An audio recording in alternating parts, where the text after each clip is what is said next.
الصلاة والسلام على سيد الأنبياء والمرسلين وعلى آله وأصحابه أجمعين.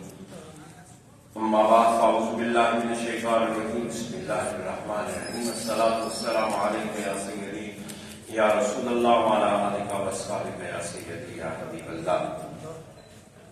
حمد و صلاة کے بعد سامعین گرامی قدر حاضرین و ناظرین، قرآن مجید فرقان حمید کا تفصیلی خلاصہ جو نماز کے اندر تراویح میں ہم قرآن مجید سماعت کرتے ہیں، وہ ہر روز ہم بفضل تبارک و تعالی تراویح کے بعد یہاں پر سماعت کرنے کی اور بیان کرنے کی سعادت پاتے ہیں۔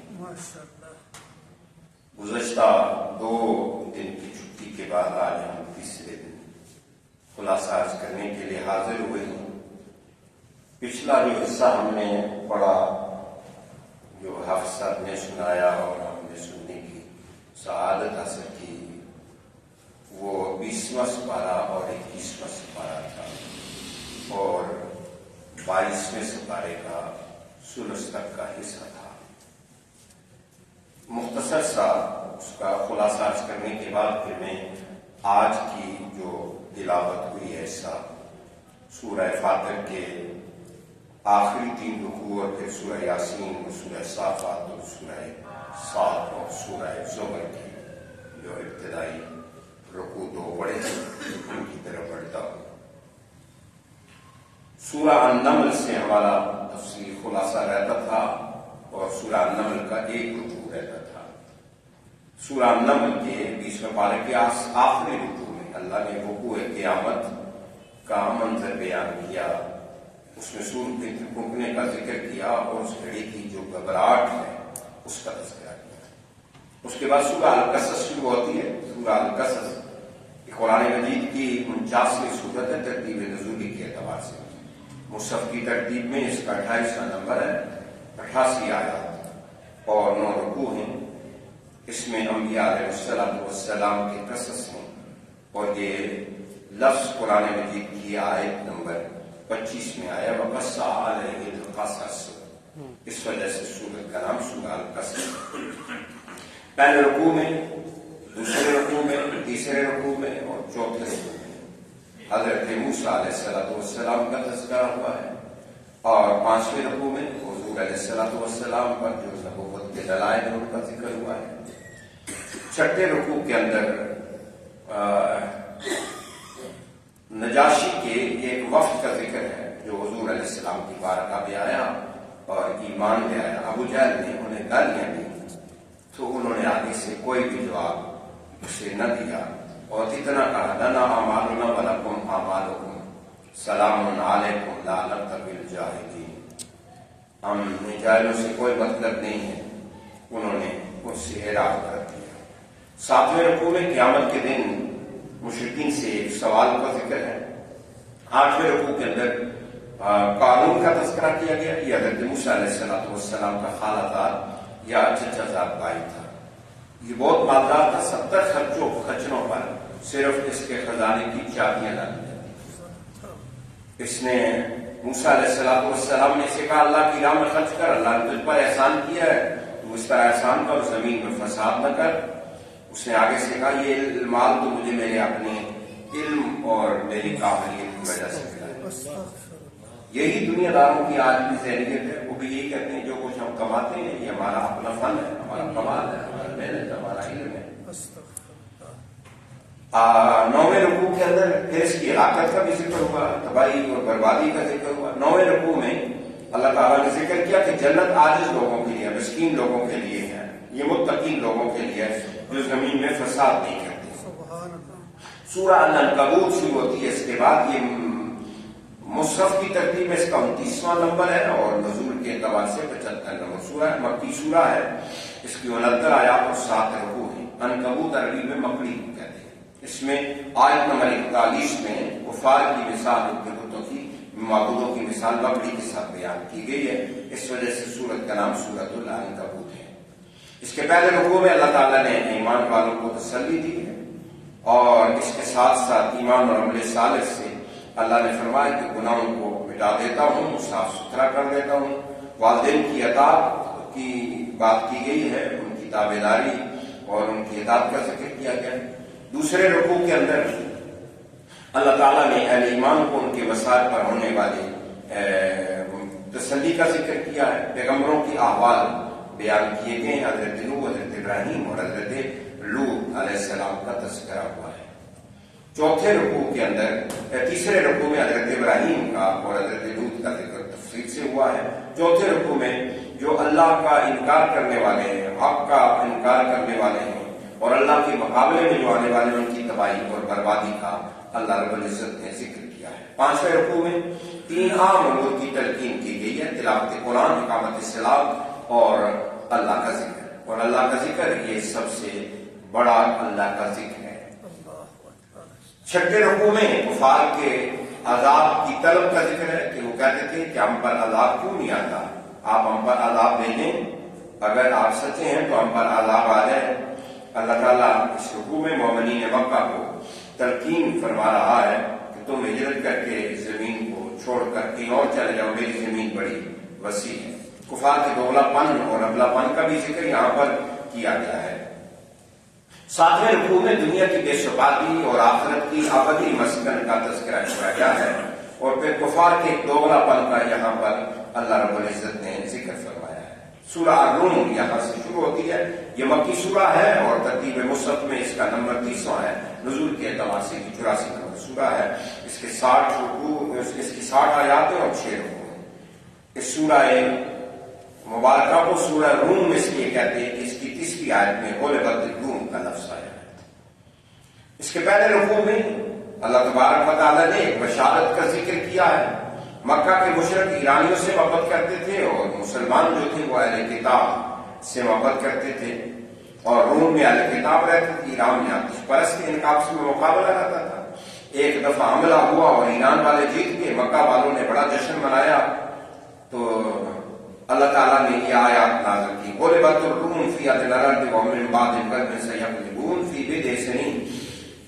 سیدنا صدیق اکبر نے ابی بن خلف سے شرط لگا لی، شرط یہ لگائی کہ 3 سالوں کے اندر روم غالب آ جائے گا، اگر نہ آئے تو میں تجھے 10 اونٹ دوں گا۔ ابی نے کہا ٹھیک ہے۔ حضور سے آ کر بتایا تو حضور نے کہا بضع سنین کا اطلاق 3 سے 9 تک ہوتا ہے، آپ نے کم مدت بتائیے، جاؤ شرط دوبارہ لگاؤ، مدت بھی بڑھا دو، اونٹ بھی بڑھا دو۔ صدیق اکبر نے کہا شرط میں تھوڑی تبدیلی کرتے ہو بھائی، کہ مدت 9 سال کر دیں اور اونٹ 100 کر دیں۔ اگر روم غالب آ گیا تو 100 اونٹ تو دے گا، اور اگر روم مغلوب ہو گیا، فارس غالب آ گیا تو 100 اونٹ میں دوں گا۔ چنانچہ یہ شرط طے ہو گئی۔ اللہ تعالیٰ نے ایسا کرم کیا کہ وہ حضور تو ہجرت کر کے مکہ سے مدینہ آ گئے، ادھر 2 ہجری کو بدر ہوا، اسی دن روم کو فتح اللہ نے۔ سبحان اللہ۔ ابی بن خلف تو مر گیا، صدیق اکبر نے ان کی اولاد سے مطالبہ کیا اور 100 اونٹ لے لیے۔ حضور کی بارگاہ میں عرض کیا، رسول اللہ نے شرط کی کہ 100 اونٹ لے لیے۔ حضور نے فرمایا اب شرط اللہ نے ہم پر حرام کر دی ہے، شرط لگانا جائز نہیں ہے۔ یہ پہلے کا واقعہ، ان اونٹوں کو صدقہ پر اپنے پاس نہیں رکھ سکتے۔ یہ وہ قرآن مجید کی بشارت جو اللہ نے سچی کر دکھائی۔ دوسرے رکوع کے اندر سورہ روم میں بعثت بعد الموت، مرنے کے بعد دوبارہ زندہ ہونے اور قیامت کے دن کفار کی بے بسی کا ذکر ہے، ان اہل ایمان کے اعزاز و اکرام کا تذکرہ ہے۔ تیسرے رکوع میں اللہ نے اپنی وحدانیت، کبریائی، قدرت اور حکمت بالغہ کے دلائل بیان کیے ہیں، اور اللہ نے کہا کہ مٹی سے میں نے کتنا حسین اور جلیل انسان پیدا کیا ہے۔ میاں اور بیوی کے بامی تعلقات کو اللہ نے اپنی نشانی قرار دیا، زمین اور آسمان کی تخلیق کو اپنی نشانی قرار دیا، نیند اور دن کو رزق تلاش کر نیند اور دن کو رزق تلاش کرنے کو اللہ نے اپنی نشانی قرار دیا۔ چوتھے رکوع میں اللہ نے ایک عام فہم و سادہ مثال سے شرک کا رد کیا اور عقیدہ توحید کا اثبات کیا کہ تم اپنے غلاموں کو اپنے ساتھ مال میں برابر کرنا اور شریک کرنا پسند نہیں کرتے۔ تم نہیں چاہتے ہو کہ تمہارے غلام اتنے مالدار ہو جتنے ہم ہیں، اتنے نادان ہو، اپنے غلاموں کو اپنے برابر رکھنا پسند نہیں کرتے ہو اور بتوں کو خدا کے برابر ٹھہراتے ہو، تمہاری کام نہیں کرتی۔ بڑی سادہ مثال سے اللہ نے شرک کا رد کیا۔ پانچویں رکوع میں باغ و بار میں فساد کا ذکر ہوا کہ انسان کے اپنے ہاتھوں سے حقوق اللہ اور حقوق العباد کی تباہی کا ذکر ہوا اور جس کی لاٹھی اس کی بھینٹ پر نظام کا تذکرہ کر کے اس کا رد کیا. چھٹے رکوع میں توحید ربانی پر انفسی دلائل پیش کیے گئے. سورہ لقمان شروع ہوتی ہے. یہ مکی سورہ ہے اور ترتیب نزولی کے اعتبار سے 57 نمبر، مصحف کی ترتیب میں اس کا 31واں نمبر ہے. اس کی 34 آیات اور 4 رکوع ہیں. اس میں لقمان حکیم کا ذکر ہے، اس لیے سورت کا نام سورۃ اللقمان کہا گیا ہے. پہلے رکوع میں قرآنی ہدایت، رحمت اور محسنین کے لیے رحمت ہونے کا ذکر کیا. لاہ الحدیث، غنا کا اور بے مقصد قصے اور کہانیوں کا رد کیا گیا ہے. دوسرے رکوع میں لقمان کا ذکر ہوا ہے. لقمان اس کے بارے میں اختلاف پایا جاتا ہے. جمہور کے نزدیک یہ مرد دانا اور حکیم انسان تھا. قرآن نے اس کی پند و نظائر کو ذکر فرمایا ہے. تیسرے رکوع میں توحید کے تکوینی دلائل پیش کیے گئے. کلمات الہی کی وسعت کا ذکر ہے. چوتھے اور آخری رکوع میں سورہ لقمان میں دلائل توحید کے بعد آخرت کا خوف دلائے گا اور علوم خمسہ کا بیان یہاں پر خاص طور پر کیا گیا. انہیں مفاتیح الغیب کہا گیا ہے. سورۃ السجدہ شروع ہوتی ہے. یہ مکی سورہ ہے. نزول کے اعتبار سے اس کا نمبر 75 ہے. مصحف کی ترتیب میں اس کا نمبر 32 ہے. 30 آیات ہے اور 3 رکوعوں پر مشتمل ہے. مومنین کے سجدے کی تعریف کی گئی ہے، اس لیے اس سورت کا نام سورۃ السجدہ ہے. اس کے پہلے رکوع میں حقانیت قرآن، دلائل توحید. دوسرے رکوع میں قیامت کے دن عذاب دیکھ کر منکرین کے واپس پلٹنے کی دعا اور افسوس کرنے کا ذکر. اور تیسرے رکوع میں موسیٰ علیہ السلام اور سابقہ قوم کے احوال بیان کیے گئے. سورہ احزاب شروع ہوتی ہے. یہ مدنی سورہ ہے. ترتیب نزولی کے اعتبار سے اس کا نمبر 90 ہے. مصحف ترتیب میں 33ویں سورہ ہے. اس کی 73 آیات اور 9 اس کی رکوع ہیں. اس کو سورۃ الاحزاب اس لیے کہتے ہیں کہ حزب جماعت کو کہتے ہیں اور احزاب جماعتیں. بہت ساری جماعتیں اور قبائل جمع ہو کر مسلمانوں کے خلاف حملہ آور ہوئی تھیں غزوہ خندق میں. اس کو غزوہ احزاب بھی کہتے ہیں. اس غزوے کا ذکر ہے یہاں اس سورہ میں، اس لیے اس کو سورہ احزاب کہتے ہیں. پہلے رکوع میں اللہ تبارک و تعالیٰ نے ذکر کیا کہ انسان کے سینے میں ہم نے ایک ہی دل رکھا ہے. زہار کا مسئلہ بھی یہاں پر بیان ہوا ہے. منہ بولے بیٹے جو بنا لیتے ہیں ان کا تذکرہ بھی یہاں ہوا کہ آئندہ کے لیے کوئی اپنے منہ بولے بیٹوں کو اپنا بیٹا یا اپنی ولدیت نہیں دے گا. کسی کو بھی اپنا اگر لے پالک بنائے تو اس کو اپنی ولدیت نہیں دے سکتا. شرعاً یہ جائز نہیں ہے. نبی اکرم صلی اللہ علیہ وسلم کی مومنوں سے تعلق کا ذکر ہوا ہے کہ نبی مومنوں کی جانوں سے بھی زیادہ قریب ہے. حضور کے ازواج مطہرات کی عظمتوں کا ذکر ہوا ہے کہ وہ مومنوں کی مائیں ہیں. دوسرے رکوع میں غزوہ احزاب کا ذکر ہو رہا ہے. مسلمانوں کی کامیابی اور اس کا انعام کا تذکرہ ہے. تیسرے رکوع میں حضور کے اسوہ حسنہ اور اہل ایمان کے حوصلے اور جذبات کا بیان ہے اور بنو قریظہ کا جو محاصرہ کیا اور جو فتح ہوئی اس کا تذکرہ اللہ تبارک و تعالیٰ نے اس کے اندر فرمایا ہے. سورہ احزاب کی اس کے اندر فرمایا ہے. اس کے بعد 22واں پارہ شروع ہوتا ہے. چوتھا رکوع ہے سورہ احزاب کا. ازواج مطہرات کا تذکرہ ہے. ان کے بے مثل ہونے کا ذکر ہے. یا نساء النبی لستن کاحد من النساء. ان کے لیے پردے کے خصوصی احکام بیان کیے گئے. آل بیت طاہر پنجتن پاک کی طہارت کا ذکر اس رکوع میں خاص طور پر کیا گیا ہے. انما یرید اللہ لیذهب عنکم الرجس اہل البیت ویطہرکم تطہیرا. یہاں پر آل بیت طاہر سے مراد جو جمہور کا جو قول ہے جس پر اتفاق کیا گیا ہے، نبی اکرم صلی اللہ علیہ وسلم نے اپنی ردائے رحمت میں خود جو تخصیص فرمائی حضرت مولا علی، حضرت امام حسن، حضرت امام حسین اور بیوی پاک کو لے کر فرمایا یہ میری آل بیت ہے اور خاص طور پر یہ آل بیت ہے کہ اللہ تو اس سے ناپاکی کو دور کر دے اور اسے صاف ستھرا رکھ. 5ویں رکوع میں اللہ تعالیٰ نے مسلمان مردوں اور عورتوں کی صفات کا ذکر کیا ہے. حضرت زینب بنت جاش کو حضرت زید کے نکاح میں دینا اور ان کا نکاح ہونا اور پھر طلاق ہونا اور اس کا تذکرہ اور ختم نبوت کا ذکر ہے. 6ٹھے رکوع میں اللہ تعالیٰ کے ذکر کا حکم دیا گیا. حضور کی شان اور صاف جمیلہ کا تذکرہ ہے اس کے اندر. 7ویں رکوع میں بارگاہ مصطفیٰ کریم کے آداب سکھائے گئے ہیں. درود کی آیت اسی رکوع میں ہے. فضائل درود کا ذکر ہوا ہے. 8ویں رکوع میں پردہ کے احکام بیان کیے گئے، منافقین کے متعلق احکام ہے. اور 9ویں اور آخری رکوع میں اہل ایمان کو سابقہ قوموں کی رفت پر چلنے سے منع کیا. اس کے بعد سورہ سبا شروع ہوتی ہے. یہ 58 نمبر سورہ ہے ترتیب نزول میں اور مصحف کی ترتیب میں 34ویں سورہ ہے. 54 آیات اور 6 رکوع ہیں. اس کو کے اندر قوم سبا کا ذکر ہے، اس لیے اس سورت کو سورہ سبا کہا گیا. پہلے رکوع میں قدرت الہیہ، علم الہیہ، قوت الہی، وقوع قیامت اور بعثت بعد الموت کا ذکر ہے. دوسرے رکوع میں حضرت داؤد اور سلیمان علیہ السلام کا ذکر ہے. ان پر ہونے والے انعامات کا ذکر ہے. جنات کی آپ کی تابعداری میں ہونے کا ذکر ہے، اور علاقہ سبا کے اندر ملکہ بلقیس اور کا ذکر ہے، وہاں پر پانی کا ڈیم بنانا اور باغات کا پایا جانا اور اللہ کے نام کا پایا جانا، اس کا تفصیلی ذکر کیا گیا ہے۔ تیسرے رکوع میں مشرکین اور جن کی جو کچھ پوجا پاٹ کرتے تھے ان کے بتوں کا رد کیا جا رہا ہے۔ چوتھے رکوع میں قرآن کا انکار کرنے والوں کا جو قیامت کے دن حال ہوگا اس کا ذکر کیا گیا ہے۔ پانچویں رکوع میں کفار کی اس قول کا رد کیا گیا ہے کہ ہم اولاد اور مال کی کثرت رکھیں اس لیے عذاب ہمیں نہیں ہوگا۔ اصل میں عذاب سے بچنے کے لیے تو ایمان کی ضرورت ہے، قیامت کے دن ایمان سے بچا جائے گا، ورنہ سارے لوگ وہاں پر بے بس ہوں گے۔ چھٹے رکوع میں منکرین رسالت کو دعوت فکر دی جا رہی ہے، اور رسالت محمدیہ کے بارے میں کہا گیا ہے کہ یہ سارے مل کر غور و فکر کرو کہ میرے محبوب یہ مجنون نہیں ہے بلکہ میں نے ان کو نذیر بنا کر۔ سورہ فاطر شروع ہوتی ہے، یہ مکی سورہ ہے اور نزولی ترتیب کے اعتبار سے اس کا نمبر 43 ہے، مصحف میں اس کا نمبر 25 ہے، اس کی 45 آیاتیں، 5 رکوع ہیں۔ اس کے دو نام ہیں، سورہ فاطر بھی کہا گیا اور سورہ ملائکہ، دونوں نام اس کی پہلی آیت سے ماخوذ ہیں۔ پہلے رکوع کے اندر اللہ کی قدرت کے چند کمالات کا بیان کیا گیا ہے، حضور علیہ السلام کو کفار کے انکار پر تسلی دی گئی ہے۔ دوسرے رکوع میں عزت پانے والوں کا اصول بیان کیا گیا کہ ساری عزتیں تو اللہ کے پاس ہیں، بس جو اللہ کا ہو گیا آپ سمجھ جائے عزت ساری اسی کی ہے۔ سورہ فاطر کا تیسرا رکوع جہاں سے آج ہم نے تلاوت سماعت کرنی شروع کی ہے، اس رکوع کے اندر اللہ تبارک و تعالیٰ نے بندوں کی محتاجی کا ذکر کیا ہے اور اپنے غنی ہونے اور بے پرواہی کا ذکر۔ اللہ فرماتا ہے کہ لوگوں تم سارے فقیر اور محتاج ہو، اللہ بے پرواہ ہے، قیامت کے دن ہر آدمی اپنے اعمال میں گرفتار ہوگا۔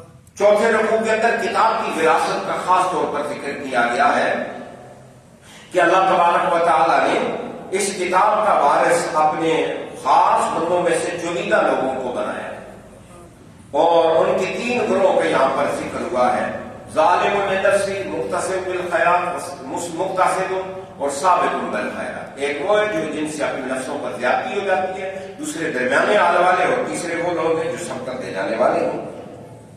پانچویں رکوع میں اللہ تبارک و تعالیٰ نے مشرکین کے عقائد شرکیہ پر ضرب کاری لگائی ہے، اور اس کے ساتھ ہی سورہ یاسین شروع ہو جاتی ہے۔ سورہ یاسین یہ مکی سورہ ہے، ترتیب نزولی کے اعتبار سے اس کا نمبر 41 ہے، مصحف میں 36 نمبر ہے، آیات اس کی 83 ہے، رکوع اس کے 5 ہیں۔ پہلی آیت کا پہلا لفظ یاسین، اس وجہ سے سورت کا نام سورہ یاسین۔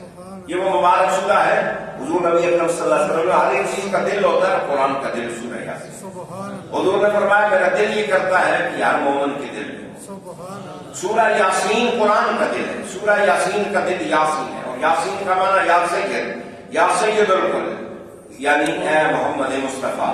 سورہ یاسین کا دل مصطفیٰ ہے، سورہ یاسین قرآن کا دل ہے، اور مصطفیٰ کہتے ہیں میں چاہتا ہوں ہر آدمی کے دل میں یہ سورہ ہو، مطلب یہ ہر مومن کے دل میں میرا ذکر موجود ہو، میں محبوب کا تذکرہ موجود ہو۔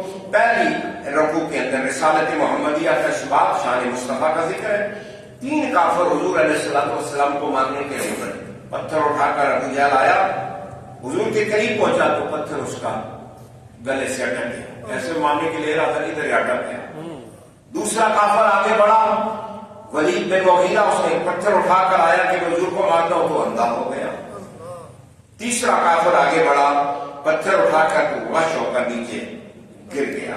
دوسرے رکوع میں ایک گاؤں والوں کی مثال کا ذکر ہوا ہے، ایک کریا کا ذکر ہے، اور کریا سے مراد انطاکیہ کی بستی ہے۔ یہاں پر اللہ نے 2 رسول بھیجے، کہتے ہیں ایک کا نام صادق اور دوسرے کا مصدوق تھا۔ پھر تیسرا رسول ان کی مدد کے لیے بھیجا، اس کا نام شمعون تھا یا یوحنا تھا، جو اور ان کو لوگوں نے قتل کرنا چاہا تو بستی کے پرلے کنارے سے ایک شخص آیا، اس کا نام حبیب النجار ہے۔ 23واں پارہ شروع ہوتا ہے، اور سورہ یاسین کا یہ دوسرا رکوع ہے، اس میں حبیب نجار کا عظیم خطبہ ذکر اللہ نے کیا۔ وما لی لا اعبد الذی فطرنی والیہ ترجعون اتخذ من دونہ آلہۃ ان یردنی الرحمن بضر لا تغنی عنی شفاعتہم شیئا ولا ینقذون۔ آخر اس کی بات نہ سنی، لوگوں نے پتھر مار مار کر اسے ہلاک کر دیا۔ وہ آخری لمحات تھے کہ اللہ کی طرف سے آواز آئی ادخلوا الجنہ، آپ جنت میں داخل ہو جائیں۔ نہ تاکہ عالم میں بھی وہ اپنی قوم کو خیر کی خواہی چاہ رہا ہے اور انہیں عذاب الہی سے بچانے کی بات کر رہا ہے۔ سورہ یاسین کی تیسرے رکوع میں توحید پر آفاقی اور تکوینی دلائل پیش کیے جا رہے ہیں۔ سبحان الذی خلق الازواج کلھا مما تنبت الارض من النفس مما لا یعلمون۔ چوتھے رکوع میں قیامت کے دن جی اٹھنے کا منظر ہے، اہل جنت کا تذکرہ ہو رہا ہے کہ ان اصحاب الجنت اليوم فی شغل فاکہون هم وازواجهم فی ظلال علی الارائک۔ کہ جو جنتی لوگ ہوں گے وہ قیامت کے دن کھانے پینے کے مشغولے میں لگے ہوئے ہوں گے، وہ اور ان کی بیویاں سایوں کے اندر تختوں پر مسکریوں پر آمنے سامنے بیٹھ کر گپ لگا رہے ہیں۔ کیا نظارہ بیان ہو رہا ہے۔ پانچویں رکوع میں انفسی اور آفاقی دلائل توحید کے ذکر ہوئے اور عرب کی ایک درخت کا ذکر ہوا جس عرب کے اندر دو درخت پائے جاتے ہیں، ایک کا نام المرخ ہے اور ایک کا نام الفار ہے۔ یہ دونوں کو آپس میں جب رگڑا جائے تو اس سے آگ پیدا ہوتی ہے۔ اللہ نے فرمایا الذی جعل لکم من الشجر الاخضر نارا فاذا انتم منہ توقدون۔ اللہ تو وہ ہے جس نے سرسبز و درخت تمہارے لیے پیدا کی جن سے تم آگ پیدا کرتے ہو۔ آگ تو جلاتی ہے اور درخت سب دونوں مخالف ہیں، اللہ اس مخالف صفت سے تمہارے لیے آگ پیدا کر رہا ہے۔ یہ اس کی قدرت کاملہ کا ذکر ہے۔ سورہ الصافات شروع ہوتی ہے، یہ مکی سورہ ہے، نزول کے اعتبار سے 56 نمبر ہے، ترتیب مصحف میں اس کا نمبر 37واں ہے۔ آیات اس کی 182 ہیں، 5 رکوع ہیں۔ اس کی پہلی آیت میں صافات کا لفظ ہے، اس کو سورہ صافات کہتے ہیں۔ اس کے پہلے رکوع میں اللہ نے 3 قسم اٹھا کر توحید اور صفات کا بیان فرمایا ہے۔ دوسرے رکوع کے اندر نافرمان اور سرکشوں لوگوں کا ذکر کیا اور ان کے انجام بد کا تذکرہ ہوا ہے، اور اپنے مخلص بندوں پر ہونے والے انعامات اور اکرامات کا ذکر ہوا ہے۔ اور تیسرے رکوع میں حضرت نوح، حضرت ابراہیم علیہ السلام کا تذکرہ اور خاص طور پر حضرت اسماعیل علیہ السلام کی قربانی کا ذکر ہے۔ اس خواب کا تذکرہ ہے جو حضرت ابراہیم علیہ السلام نے دیکھا، یا بنی انی اری فی المنام انی اذبحک فانظر ماذا تری، بیٹا میں نے خواب دیکھا ہے میں تجھے ذبح کر رہا ہوں، تیرا کیا خیال ہے اس میں؟ تو حضرت اسماعیل علیہ السلام آگے سے کہتے ہیں کہ اے میرے بابا، یا ابا افعل ما تؤمر، میرے ابا جی جو آپ کو حکم ملا وہ کر گزریے، ستجدنی انشاءاللہ من الصابرین، آپ مجھے صبر کرنے والوں میں سے پاؤ گے۔ اقبال نے کیا خوبصورت بات کہی ہے، فیضان میں نظر تھا یا کہ مقتد کی کرامت تھی، سکھائے کس نے اسماعیل کو آداب فرض۔ چوتھے رکوع میں موسیٰ اور ہارون کا ذکر ہے، حضرت الیاس علیہ السلام کا ذکر ہے۔ یہ الیاس بن یاسین بن فخاس بن دراب بن ہارون حضرت ہارون کی اولاد تھے، بالابق کی طرف انہیں رسول بنا کر بھیجا گیا۔ حضور علیہ السلام کی امت میں ہونے کی انہوں نے دعا کی، کہتے ہیں کہ حضرت الیاس یہ زندہ ہے اور دمشق میں انہوں نے حضور کی امت میں شامل ہونے کی دعا کی اور یہ حضور کی امت میں شامل ہو، سبحان اللہ، جیسے حضرت عیسیٰ علیہ السلام حضور کی امت میں شامل ہو۔ پانچویں رکوع میں حضرت یونس علیہ السلام کا تذکرہ ہے اور مشرکین مکہ کا یہاں پر رد کیا گیا ہے، اور یہاں سے سورہ صاد شروع ہوتی ہے۔ یہ ترتیب نزولی کے اعتبار سے 38 نمبر سورہ ہے، مصحف کی ترتیب اس کی 38ویں ہے، 38، اس کی 88 آیات ہیں اور 5 رکوع ہیں۔ اس کی آیت کا پہلا لفظ ہی صاد ہے، اس وجہ سے اس کو سورہ صاد کہا جاتا ہے۔ سورہ صاد کے پہلے رکوع میں رؤساء قریش کا ذکر ہے کہ وہ حضرت خواجہ ابو طالب خواجہ مکہ کے پاس آئے اور کہا کہ آپ اپنے بھتیجے کو روکیں، وہ ہمارے معبودوں کو برا بنا رکھے۔ حضور علیہ السلام کو حضرت ابو طالب نے بلایا، آپ نے فرمایا یہ لوگ میری ایک بات مان لیں تو میں ان سے وعدہ کرتا ہوں کہ سارا عرب ان کا مطیع ہو جائے گا اور جتنا عجم ہے وہ ان کو ٹیکس ادا کرے گا۔ ابو جہل نے کہا بھتیجے ایک بات ہے، تو 10 باتیں کیا مانیں گے؟ حضور نبی اکرم صلی اللہ علیہ وسلم فرمایا بس میں تو اتنا ہی کہتا ہوں، تم کہہ دو لا الہ۔ ابو جہل بگڑا اور گھمنڈ کیا اور وہاں سے اٹھ کر چلا گیا۔ قرآن مجید میں اللہ تعالیٰ نے ان کا ذکر کیا، صاحب القرآن ذکر بل الذین کفروا فی عزت و شقاق، لیکن وہ جنہوں نے کفر کیا، تکبر کیا اور ضد میں گرفتار ہو گئے۔ دوسرے رکوع میں حضرت داؤد علیہ السلام کا تذکرہ، ان پر ہونے والے انعامات کا بیان ہے۔ داؤد علیہ السلام کی ایک خاص واقعے کا ذکر اس میں کیا گیا ہے کہ کچھ لوگ دیوار پھلانگ کر آپ کے گھر۔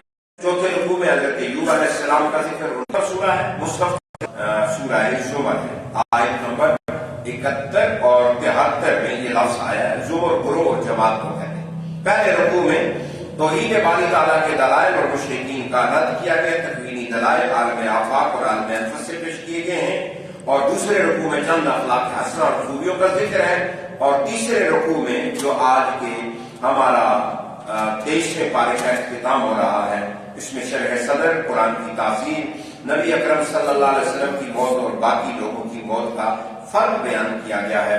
انک میت و انہم میتون، کہ بے شک ابھی آپ نے بھی دنیا سے چلے جانا ہے اور ان سب لوگوں نے مرنا ہے، لیکن یہاں پر نبی کی موت الگ ہے اور باقی لوگوں کی موت الگ ہے۔